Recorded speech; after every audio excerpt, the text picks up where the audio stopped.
যুদ্ধবন্ধে ইরানকে $300 বিলিয়ন ক্ষতিপূরণ দিচ্ছে যুক্তরাষ্ট্র।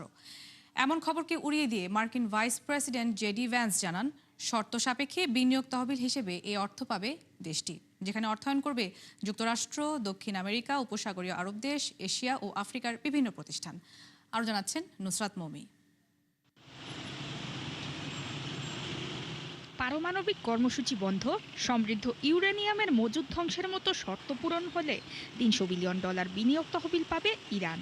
দেশটিতে বিনিয়োগ উৎসাহিত করতে এমন একটি চুক্তির রূপরেখা তৈরি করেছে যুক্তরাষ্ট্র, যার বিরোধিতায় মার্কিনপন্থী রক্ষণশীলরা।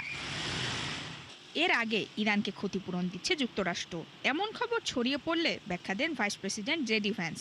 ক্ষতিপূরণ কিংবা সহায়তা নয়, বিনিয়োগ তহবিলের বিষয় স্পষ্ট করেন তিনি। যার সত্যতা নিশ্চিত করে বার্তা সংস্থা রয়টার্স বলছে, বেসরকারি বিনিয়োগ তহবিলে অর্থায়নের প্রতিশ্রুতি দিয়েছে যুক্তরাষ্ট্র, দক্ষিণ আমেরিকা, উপসাগরীয় আরব দেশ, এশিয়া ও আফ্রিকার বিভিন্ন প্রতিষ্ঠান।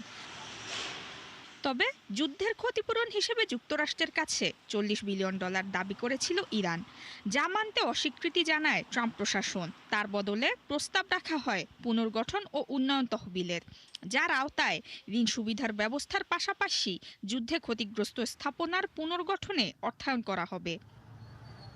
9,20,00,000-এর শিক্ষিত জনগোষ্ঠীর দেশ ইরান।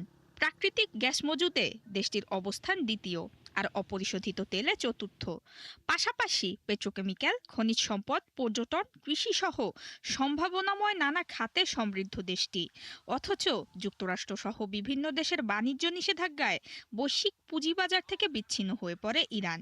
তাই উপসাগরীয় অঞ্চলের সবচেয়ে বড় অর্থনীতির দেশ হওয়া সত্ত্বেও বিগত 4 দশকে সরাসরি বিদেশি বিনিয়োগ এসেছে নামমাত্র। অবশ্য যুক্তরাষ্ট্রের বাণিজ্য নিষেধাজ্ঞা প্রত্যাহার কিংবা জব্দকৃত 25 বিলিয়ন সম্পদ অবমুক্তের আলোচনার সাথে বিনিয়োগ তহবিলের সম্পর্ক নেই। তাই চুক্তি চূড়ান্ত না হওয়া পর্যন্ত কার্যকর হচ্ছে না তহবিল গঠন। নুসরাত মৌমি, 71।